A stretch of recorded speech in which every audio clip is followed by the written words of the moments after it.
우리 성탄절의 믿음, 세상을 이기는 믿음 이렇게 제목을 잡았는데 여러분 세상이 뭔지 이해가 되세요? 사실은 어쩌면 요한일서에서 이야기하는 세상은 교회 안에 이미 들어와 있는 세상을 이야기하는 거다. 저와 여러분 안에 얼마나 세상이 가득 차 있는지 그것이 우리 요한일서를 계속해서 읽어나가면서 이게 선명하게 들어올 수 있으면 좋겠다 이런 생각이 듭니다. 사실은 제가 종종 말씀을 드리잖아요. 저는 요한이 쓴 글들이 다 이해가 잘 되지 않는다. 실제로 저는 요한복음을 아직 한 번도 설교를 안 했고 요한일서도 이렇게 설교하기는 처음인 것 같다 이런 생각이 들 정도로 설교를 하는데요.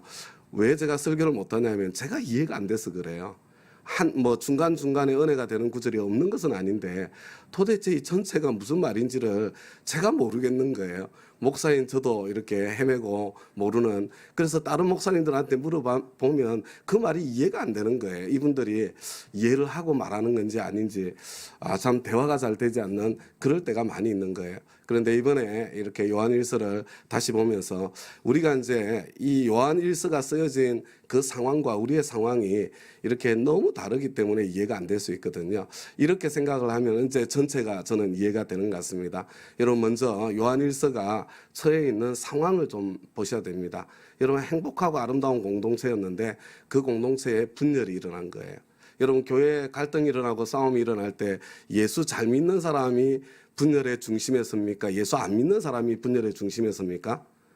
여러분 항상 교회가 분열할 때는요, 예수 잘 믿는 사람들이 분열의 중심에 서게 됩니다. 그리고 그들이 자기가 말하는 것이 옳다고 주장하면서 공동체를 갈라놓고 떠나게 되는 거거든요.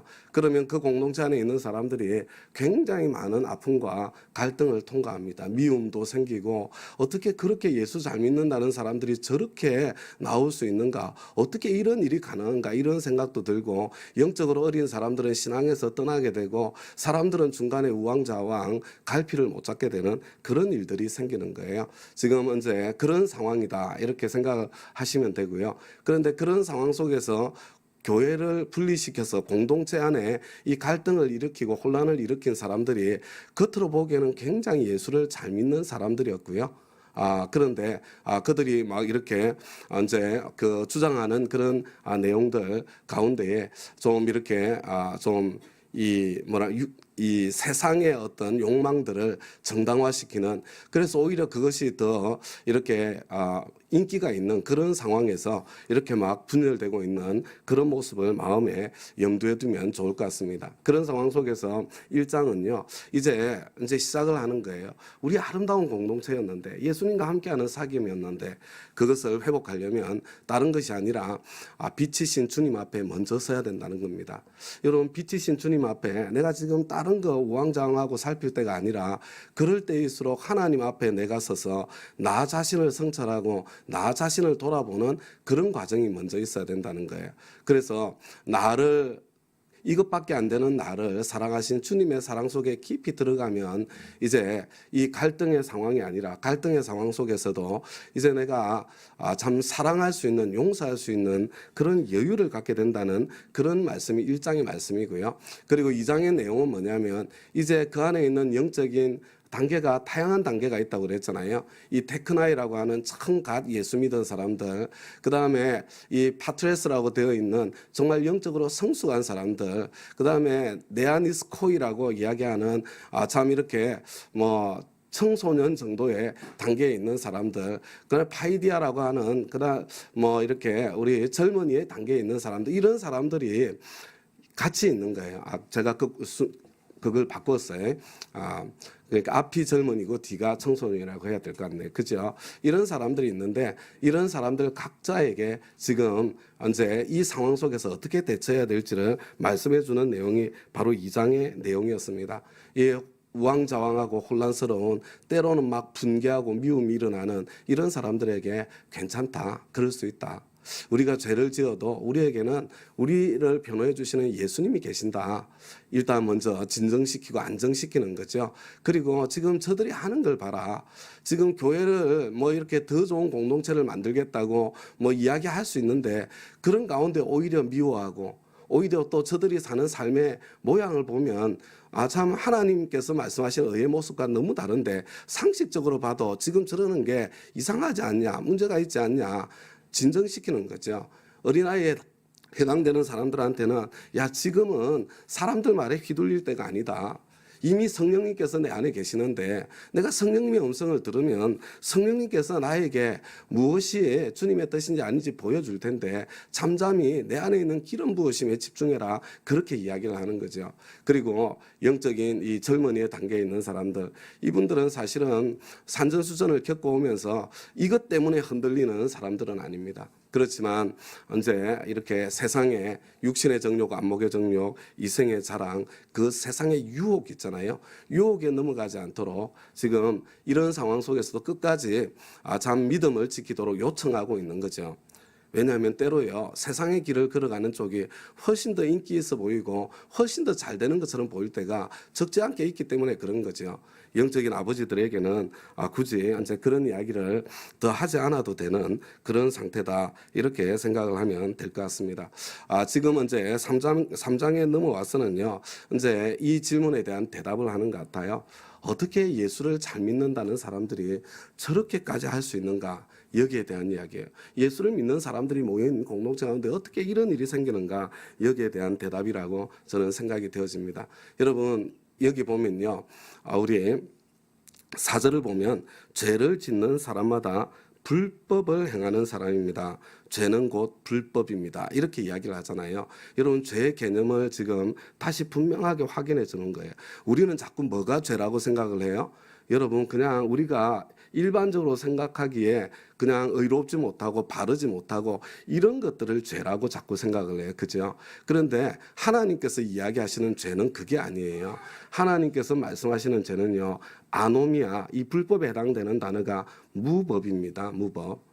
자기가 하나님 자리에 서서 자기가 하나님 노릇하고 살아가는, 자기 옳은 대로 살아가는 삶이 이게 죄의 본질이라는 것을 이야기하는 것입니다. 그래서 사실은 여러분들 이렇게 불의가 죄라고 생각하는데 그 본질이 뭐냐면 그게 불법이에요. 아노미아예요. 자기가 하나님 노릇하고 자기가 왕 노릇하고 자기 좋은 대로 하면 그런 죄의 모습, 우리가 흔히 알고 있는 죄의 모습이 드러나게 돼 있는 거예요. 그런데 죄의 본질은 그게 아니고 지금 그 뿌리는 자기가 지금 하나님 노릇하겠다는 그런 뜻입니다. 이걸 이야기하고요. 그리고 난 뒤 5절에 보세요. 여러분이 아는 대로 어제 했던 3장입니다. 그리스도께서는 죄를 없애려고 나타나셨습니다. 여러분, 예수님께서 이 땅에 오신 것은요, 하나님이 나의 참 왕이 되시는 하나님 나라를 회복하는 것. 여러분, 그냥 이렇게 우리가 흔히 이야기하는 그 정욕적인 삶을 끝내는 것, 이게 아니고요. 그것을 넘어서 하나님의 왕되심을 회복하는 하나님 나라를 이루려고 이 성탄절에 오신 거예요. 그리고 예수님은 죄가 없으신 분이십니다. 그분은 언제나 주님의 음성을 경청하고 주님께서 말씀하시는데, 하나님께서 말씀하시는 대로 순종하시는 분이셨죠. 요한복음의 이 내용이 아주 참 구체적으로 저와 여러분에게 설명하는 것을 보게 돼요. 지금 이 이야기는요, 영적인 갓난 아이들뿐만 아니라 지금 이 요한 공동체 전체를 향해서 이야기를 하는 겁니다. 왜냐하면 이게 분명해야 우리가 어떤 상황 속에서도 흔들리지 않는 사람이 될 수 있기 때문에 그런 거예요. 6절을 보니까 이렇게 되어 있죠. 그렇기 때문에 그리스도 안에 머물러 있는 사람마다 죄를 짓지 않습니다.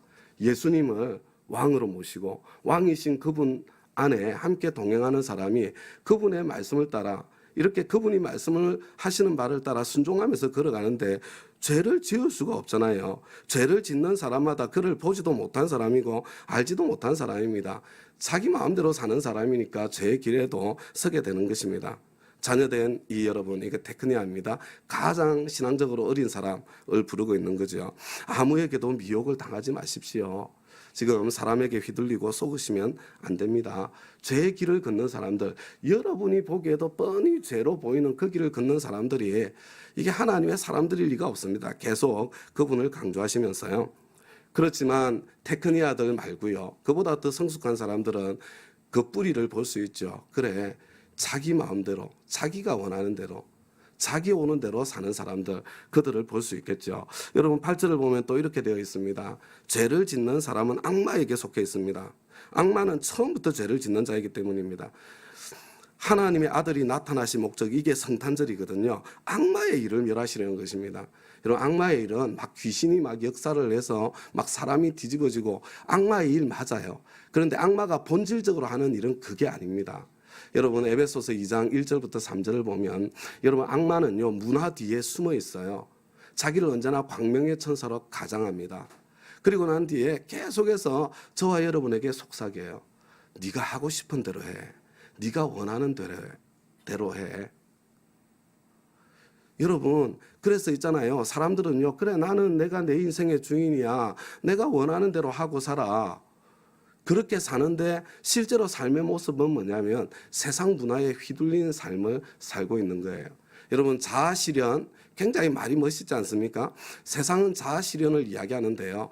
여러분, 성경 말씀은 자아실현을 이야기하지 않습니다. 자기가 죽는 것을 이야기하죠.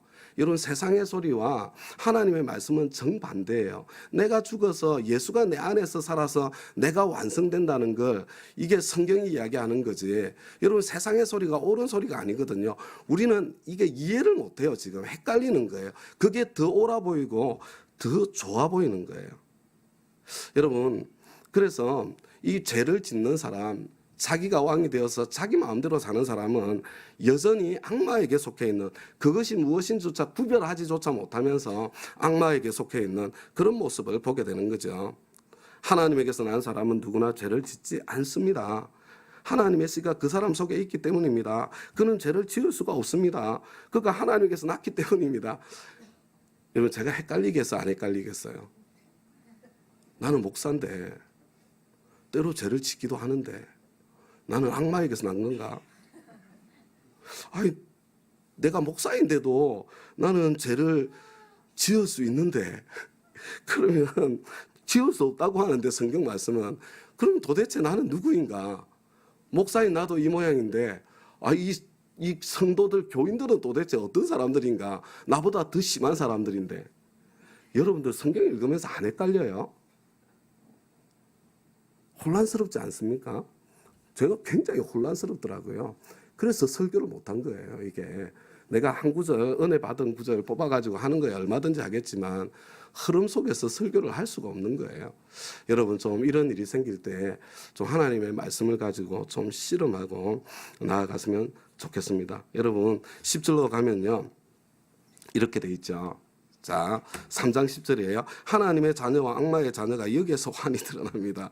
곧 의를 행하지 않는 사람, 자기 형제를 사랑하지 않는 사람, 누구나 하나님에게서 난 사람이 아닙니다. 여러분들이 처음부터 들은 소식은 서로 사랑해야 한다는 것입니다. 이렇게 막 말씀하시는 거예요. 그리고 난 뒤에 여러분, 이 어저께 보았던 카인이요. 여러분, 이제 카인을 잘 봐야 됩니다. 여러분, 지금 우리 교회 안에 얼마나 많은 카인들이 있는지 몰라요. 형제를 미워하는 게 살인하는 거라고 이야기했잖아요. 여러분, 카인은 예배를 드리는 사람이었어요. 카인은 예배를 더 잘 드리고 싶었습니다. 예배를 더 잘 드리고 싶어서 형제를 미워하는 거예요. 이 말이 돼요? 여러분, 우리 교회 안에 많은 사역들이 있잖아요. 사역을 더 잘하려고 형제를 미워하는 거예요. 내가 사역을 더 잘해보려고 그냥 형제와 비교의식, 경쟁의식 가운데 막 이렇게 지내는 겁니다.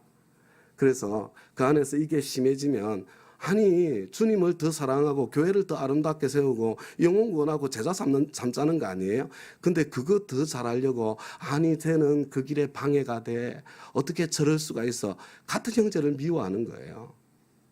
여러분, 교회가 분열하고 갈등하고 싸울 때 여러분, 명분 중에 옳지 않은 명분 거의 없습니다.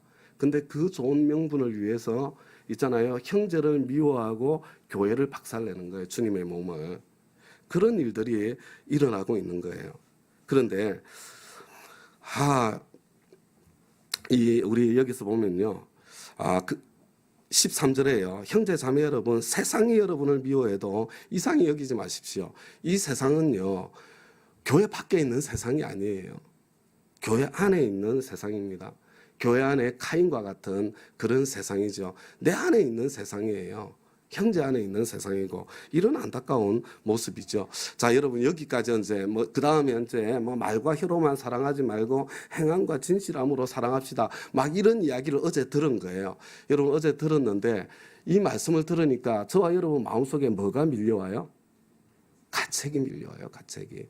그죠? 지금까지 제가 경험했던 게 바로 그 가책인 거예요. 말씀 앞에 쓸 때마다 너무 가책이 되어서 나는 이 설교를 할 수가 없는 사람인 거예요. 그죠? 그런데 이 우리 20절 말씀을 보니까 이렇게 돼 있는 겁니다. 중간 건너뛰고요.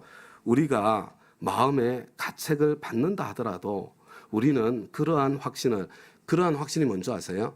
내가 진리에서부터 나왔다는 거, 내가 하나님의 백성이고 하나님의 자녀라는 거. 여러분 거기에 대한 확신이에요. 확신. 우리가 마음에 가책을 받는다 하더라도 우리는 그러한 확신을 가지게 될 것입니다. 가져도 됩니다. 가질 수 있습니다. 가지게 될 것입니다. 왜냐하면 하나님 때문에. 무슨 이야기냐면요. 여러분 지금 이 사도 요한이 저와 여러분에게 죄를 짓지 않습니다. 지을 수 없습니다. 이 강력하게 이야기하는 것이 뭐냐면요. 저와 여러분이 완성되었을 상태를 이야기하는 거예요. 그래서 우리 테크니아들에게 이야기할 때는 뭐라고 그랬어요? 여러분 죄를 지어도 우리에게는 변호해 주시는 예수님이 계십니다. 이상에. 그죠? 여러분 처음부터 여기 완성되는 게 아니에요. 완성되지 못한 것 때문에 안타까워하지 않으셔도 돼요. 여러분 저와 여러분에게 가책이 있다는 자체가 저와 여러분이 하나님의 백성이고 하나님의 사람이라는 증거입니다. 이걸 읽어도 가책을 느끼지 못하는 사람이 있다면 그러면 그 사람이야말로 고민을 해야 돼요. 1차적으로 내가 진짜 하나님의 사람이 맞겠는가. 여러분 아니 원수를 내가 왜 사랑해야 돼요? 나를 이렇게 막 공격하는 사람을 내가 왜 사랑해야 됩니까? 여러분 받아쳐야 정상 아니에요? 그게 세상의 소리 아닙니까? 그렇게 내가 받아쳐놓고 내가 왜 그것 때문에 가책을 느껴야 돼요? 여러분 만약에 그런 가책을 느낀다면요. 자연스럽지 않습니다. 내 안에 참 성령님께서 계시고 내가 참 원수 같은 나를 위해서까지도 목숨을 버려주신 그 하나님의 사랑을 알고 있기 때문에 야 그렇다고 하더라도 내가 이렇게 받아치면 안 되는데 이렇게 미워하면 안 되는데 가책이 생기는 거잖아요. 여러분 혹시 마음에 그런 가책이 있다면 여러분 그 가책이 있음으로 인해서 감사하시기를 부탁드립니다. 여러분 내가 가책이 있다는 것 때문에 내가 하나님의 자녀이구나. 여러분 그것에 확신을 가지시기 바랍니다. 내가 여기에 머물러 있을 것이 아니라 내가 그리스도 안에 머물러 있으면 이게 죄를 지을 수 없는 사람은 완성되겠구나. 그런 소망을 가지게 되시기를 부탁을 드립니다. 그래서 있잖아요. 그 다음에 이제 21절로 넘어가면 사랑하는 여러분, 우리가 마음에 가책을 받지 않으면 이렇게 돼 있잖아요. 우리는 하나님 앞에서 담대함을 가지고 있는 것이고 우리가 구하는 것은 무엇이든지 하나님에게서 받을 것입니다. 가책을 느끼지 않는 사람들이 기도 응답을 받는다고 그랬잖아요. 여러분, 이게 가책을 느끼지 않는 사람이 둘 중에 하나예요. 악인이어서 가책을 느끼지 않을 수 있습니다. 악인들. 그죠?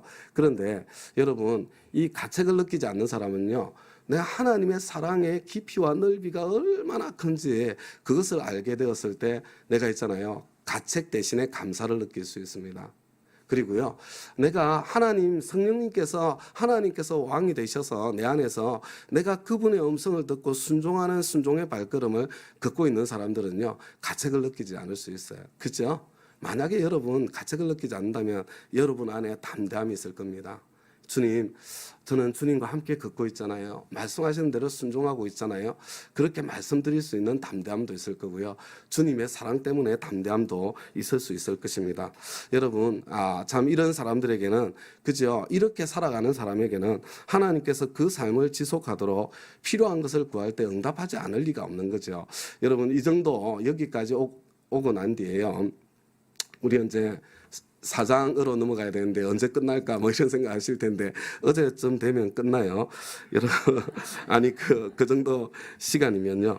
그런데 이제 그러면 이렇게 넘어와 가지고 요한일서 4장까지 넘어왔는데 지금 이건 뭘 이야기하겠는가? 여러분 우리 3장에서요. 이게 2장 3장을 넘어오면서 신앙이 성장해 가는 거다. 성장의 과정이 있다. 이것이 좀 이렇게 분명했으면 좋겠고 영적으로 어린아이일 때 내가 죄를 지을 수 있고 실패하고 넘어질 수 있지만 여전히 용서하시는 사랑 가운데 있다는 것 그걸 받아들일 수 있으면 정말 좋겠습니다. 그래서 이 4장은요. 성장과 완성의 길을 걷는 구체적인 방법을 우리한테 가르쳐 주는 것이 아닌가 이렇게 생각이 되어지고요. 우리 1절과 2절을 같이 한번 읽어보겠습니다. 시작. 사랑하는 여러분, 어느 영이든지 다 믿지 말고 그 영들이 하나님에게서 났는가를 시험하여 보십시오. 거짓 예언자가 세상에 많이 나타났기 때문입니다. 여러분 자, 여러분은 하나님의 영을 이것으로 알 수 있습니다. 곧 예수 그리스도께서 육신을 입고 오셨음을 시인하는 영은 다 하나님에게서 난 영입니다. 여러분 이게 이해가 되세요? 여러분 이 1절은 뭘 이야기하냐면요. 지금 현재 그 상황 속에서 공동체의 이야기를 하는 거예요. 여러분 거짓 예언자가 세상에 많이 나타났대요. 여러분 이 거짓 예언자는 종교 전문가들입니다.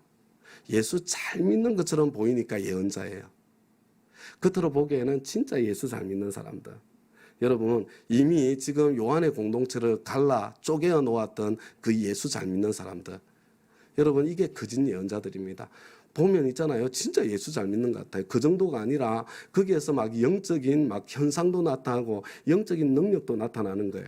저와 여러분은 좀 종교적인 말을 하면서 신비한 현상만 나타나면 다 끄뻑끄뻑 넘어가서 그냥 다 쏘가 넘어가잖아요.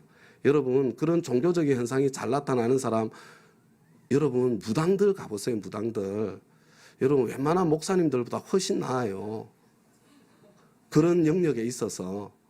여러분 근데 이 종교적인 언어를 기독교적인 언어를 쓰는 무당들이 나타나면요 그냥 깜빡 넘어가가지고 그냥 그거를 분별을 못하는 거예요. 그래서 어느 영이든지 다 믿지 말고 그것 때문에 어쩌면 요한 공동체가 무너졌을는지 몰라요. 하나님께 낳는가를 시험하여 보십시오. 요렇게 하고 난 뒤에요 그 시금석이 뭐라고 그랬어요? 여러분은 하나님의 영을 이것으로 알 수 있습니다. 곧 예수 그리스도께서 육신을 입고 오셨음을 시인하는 영은 다 하나님에게서 난 영입니다. 여러분 성탄절의 참 의미를 아는 사람, 이게 성탄절이잖아요. 여러분 성탄절이 이게 있잖아요. 그냥 말 말고 그 사람의 삶의 열매의 영역에서 성탄절이 실제로 보이는 사람인가 아닌가 그것을 보면 구별할 수 있다는 그것을 이야기하는 지금 말씀해주고 있는 것입니다. 자, 그래서 같은 내용이 쭉 나와 있고요. 그러나 예수를 시인하지 않는 영은 하나님에게서 나지 않은 영입니다. 그것은 그리스도의 적대자의 영입니다. 여러분은 그 영이 올 것이라는 말을 들었습니다. 그런데 그 영이 세상에 벌써 와 있습니다. 자녀되니 여러분, 왜? 여러분은 그 거짓 예언자들을 이겼습니다. 이 이야기를 왜 하는 것 같아요? 왜냐하면요, 여러분 그런 사람들 보면 주눅들지 않아요?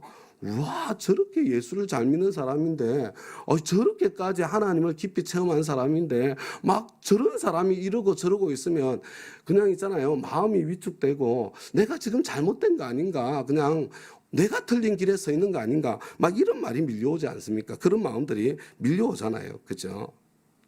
그 다음에 또 여러분 이런 사람들에게 휘둘려 다니는 사람도 또 많습니다. 그들은 세상에서 났습니다. 어떤 사람들이요? 성탄절에 참 의미가 없는 사람들이에요. 예수님께서 육체로 오셨다는 게 무엇인지가 보이지 않는 사람들입니다. 근데 이 사람들은 세상에서 났고요. 그들은 세상에 속한 말을 하고요. 사람들이 듣기 좋은 이야기를 참 잘합니다. 세상은 그들의 말을 듣습니다. 사람들이 열광하고 몰려다니는 거예요. 몰려다니는 거. 그런데 우리는 그렇지 않습니다. 우리는 하나님에게서 났습니다. 우리는 하나님을 아는 사람은 우리의 말을 듣고 하나님에게서 나지 않은 사람은 우리의 말을 듣지 않습니다. 이것으로 진리의 영과 미혹의 영을 알아봅니다. 지금 알아봐줘요, 지금? 지금 이게 도대체 무슨 말인가 싶지 않습니까? 그리고 7절이요. 사랑하는 여러분, 서로 사랑합시다. 근데 진짜 신앙의 실력에 진짜 핵심은, 진짜 하이라이트는 그런 신비해 보이는 그런 능력에 있는 것이 아니고 사랑의 능력이 있다는 것을 지금 이야기하고 있는 거거든요. 진짜 시금석은 그 사람 가운데 사랑이 나타나는가, 그걸 봐야 되는 겁니다. 이 이야기를 하는 거예요. 그래서 이제 그 근거를 설명해 주는 거거든요. 여러분, 사랑하는 여러분, 서로 사랑합시다. 사랑은 하나님에게서 난 것입니다. 사랑하는 사람은 다 하나님에게서 났고 하나님을 압니다. 사랑하지 않는 사람은 하나님을 알지 못합니다. 하나님은 사랑이시기 때문입니다. 여러분 사랑이신 하나님과 동행하는데 그렇게 험한 말을 하고 막말을 하고 사람들에게 돈을 뜯어내고 이런 일이 가능하겠어요? 불가능한 일이거든요. 그것은. 그러면서 이제 그 의미를 설명해 주는 거예요. 예수님께서 육체로 오셨다. 성탄절의 진짜 의미가 무엇인가? 그걸 설명하는 겁니다. 하나님의 사랑이 우리에게 이렇게 드러났으니 곧 하나님이 자기 외아들을 세상에 보내주셔서 우리로 하여금 그로 말미암아 살게 해주신 것입니다. 사랑은 이 사실에 있으니 곧 우리가 하나님을 사랑한 것이 아니라 하나님이 우리를 사랑하셔서 자기 아들을 보내어서 우리 죄를 위하여 화목제물이 되게 하신 것입니다. 다 아는 이야기예요? 여러분 이게 아는 게 아니에요. 여러분 다 아는 이야기 맞습니까? 지금 이게 무슨 이야기냐? 예수님께서 육체로 오셨다는 게 무슨 말이냐면요. 십자가를 지셨던 그분이 하나님의 아들이라는 이야기예요. 아니 십자가를 지신 그분이 하나님의 아들이래. 여러분 이게 예수님께서 육체로 오셨다는 걸 이야기하는 겁니다. 이게 무슨 말이냐면요. 여러분 우리 토야 자매님 간이식 수술을 하잖아요. 그죠? 그런데 지금 그 따까시라는 형제가 토야 자매의 동생이에요. 여러분 내가 따까시라고 생각을 하세요? 자, 우리 누나가 간 이식을 해야 살 수 있어요. 자, 내가 내 간 우리 누나에게 떼줄 수 있어요, 없어요? 줄 수 있어요, 없어요? 여러분 상황이 닥쳐 보세요. 이게 그렇게 말처럼 쉬운가? 쉬운 일 아니에요. 줄 수 있습니다. 그죠? 자, 근데 그걸 넘어가지고요. 우리 누나 아니야. 우리 교회 식구 중에 한 명이 지금 그런 상태예요. 자, 우리 식구 중에 우리 교회 식구예요. 자, 중에 한 명, 우리 목장 식구라고 합시다. 자, 목장 식구 중에 한 명이 지금 간을 떼주지 않으면 죽어요. 내 간 떼줄 수 있습니까, 없습니까? 떼줄 거예요, 안 떼줄 거예요? 이게 쉬울 것 같죠? 아니, 이런 상황이 생겨 보세요. 아니, 그 사람은 가족도 없나? 그 사람 부모는 뭐해? 형제는 뭐해? 근데 그 사람 가족도 안 해주는데 내가 왜 줘야 돼? 여러분 조금 더 범위를 넓혀볼까요? 여러분 근데 지금 그 사람이 어떤 사람이냐면 틈만 나면 뒤에서 내 험담을 하는 사람이에요. 우리 교회 식구인데 그냥 내 앞에서는 그냥 나를 언제나 무시해요. 자, 이런 사람이에요. 근데 이 사람이 간이 있어야 산대요. 근데 그러면 내 간 줄 거예요, 안 줄 거예요? 예? 저는 줄까요, 안 줄까요? 줘야 될 것 같아. 체면 때문에. 굉장히 괴로울 것 같아요. 여러분, 근데 우리가 하나님께 어떤 존재였을 것 같습니까? 여러분, 우리 하나님 얼마나 많이 무시해요? 지금도 무시하잖아요, 하나님. 하나님한테 얼마나 하나님에게 해당되지도 않는 그런 불평, 원망 다 하나님께 갖다 붙이잖아요. 지가 잘못해놓고도 하나님 당신이 이럴 수 있습니까? 그렇게 따지는 게 저와 여러분 아니에요? 여러분 하나님께 저와 여러분 어떤 사람일 것 같아요? 여러분 다시 이제 되돌아가 봅시다. 따까시가 자기 간 누나한테 주는 게 아니고요. 결혼한 사람이에요. 자식도 있어요. 자기 아들의 간을 떼줘야 된다. 할 수 있을까요? 없을까요? 누나를 위해서. 누나를 위해서지만 따까시는 진짜 대단한 사람이에요. 제가 보기에는. 자, 그걸 넘어서 자, 우리 목장 식구를 위해서 내 아들의 간 줄 수 있어요? 없어요? 한 걸음 더 나갔어요. 이 사람은 뒤에서 늘 내 험담을 해. 앞에서도 나를 담임 목사로 인정하지 않고 말하는 걸 들어보면은 담임 목사를 자기 종놈으로 알아. 그런데 내 아들의 간을 줘야 살아날 수 있어. 제가 그 사람한테 제 아들의 간을 줄까요, 안 줄까요? 아들한테 아들아, 네 간을 줘야 저 사람이 살 수 있대. 항상 내 뒤에서 내 험담하고 담임 목사여도 담임 목사로 인정도 안 하고 늘 그냥 뭐 지가 더 잘난 줄 알고 그냥 우습게 알고 한마디 말을 해도 듣는 척도 안 하고. 자, 제가 제 간은 막 그런 상황이 되면 진짜 체면 때문에 어쩔 수 없이 뭐 이렇게 지방간인 것을 하나님께 감사하게 될지도 모르는 그런 상황이 될 것 같은데 여러분 내 아들의 간을 제가 줄 수 있겠어요, 없겠어요? 여러분, 하나님께서 저와 여러분이 하나님께 누구냐고요, 누구. 지금 빛 가운데 살아보지 못한 사람은 내가 하나님 앞에 누군지를 몰라요. 내가 누군지를. 근데 빛 가운데에서 하나님 앞에서 계속 지내보면요, 내가 누군지를.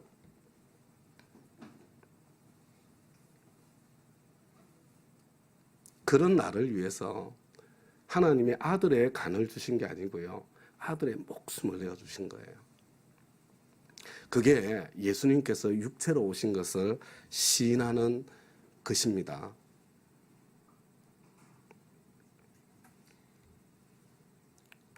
그게 성탄절의 참의미예요. 그걸 내 가슴으로 받는 것. 사랑하는 여러분, 하나님께서 이렇게까지 우리를 사랑하셨으니 우리도 서로 사랑해야 합니다. 지금까지 하나님을 본 사람 없습니다. 그러나 우리가 서로 사랑하면 하나님이 우리 가운데 계시고 또 하나님의 사랑이 우리 가운데서 완성된 것입니다. 여러분, 그래서 이 증거가 보여야 돼요. 이 사인이. 여러분, 신앙생활의 본질은요, 여러분 자꾸 우리는 신앙생활을 교리로 전락시켜요. 교리를 더 잘 알고 교리를 더 많이 알고, 그래서 그렇게 말빨이 있게 막 뭔가 외치면 그냥 그게 대단한 실력인 줄 알아요. 우리는 자꾸 신앙생활을 어떤 신비라고 자꾸 생각을 해요. 신비한 어떤 측면이 나타나고 능력이 나타나면 그게 대단한 줄 아는 거예요. 여러분, 그게 신앙의 본질이 아니고요. 신앙생활은요, 그렇게 나를 사랑하시는 하나님의 사랑이 나를 훅 뚫고 지나가서 예수님이 육체로 오신 것, 예수님이 하나님의 아들이시라는 것을 내 입으로 고백할 때 그 사랑을 고백하는 거거든요. 하나님의 사랑을 믿어드리고 받아들이는 사람에게 이게 있잖아요. 하나님께서 내 안에 들어와서 사시는 거거든요. 이게 예수님 영접하는 사건이에요. 처음 예수를 믿을 때는 그 깊이를 알지 못하죠. 갓난쟁이가 태어나서 부모를 알지 못하는 것과 똑같아요. 근데 세월이 가면 갈수록 그 사랑의 깊이와 넓이를 더 풍성하게 이렇게 느끼고 누려나가게 되는 거죠.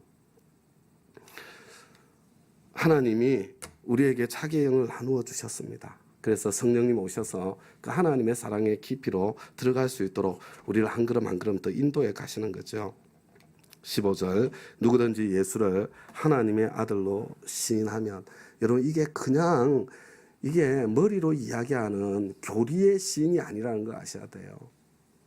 나를 향한 그 사랑의 깊이를 받아들이는 것을 이야기하는 겁니다.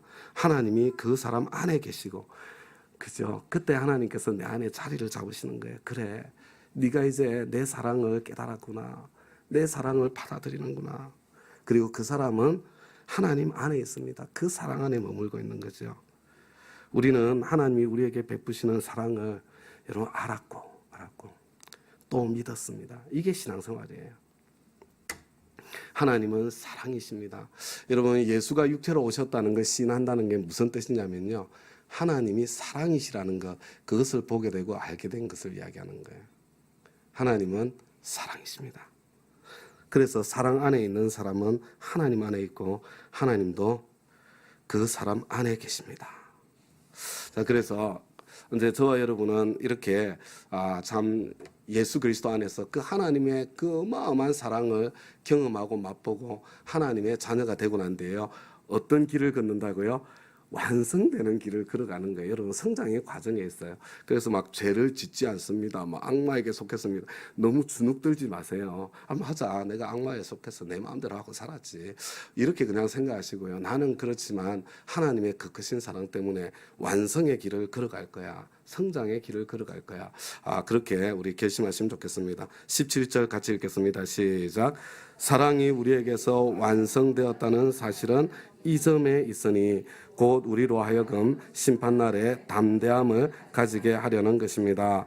우리가 이렇게 담대해지는 것은 그리스도께서 사신 대로 또한 우리도 이 세상에서 그렇게 살기 때문입니다. 여러분, 사랑과 담대함을 이야기하잖아요. 뒤를 읽어보면 뜻이 더 선명합니다. 사랑에는 두려움이 없습니다. 완전한 사랑은 두려움을 내쫓습니다. 두려움은 징벌과 관련이 있습니다. 두려워하는 사람은 아직 사랑을 완성하지 못한 사람입니다. 우리가 사랑하는 것은 하나님이 우리를 먼저 사랑하셨기 때문입니다. 이게 무슨 이야기냐면요. 그래서 저와 여러분이 이제 사랑이 완성되는 과정을 걸어가는데요. 그죠?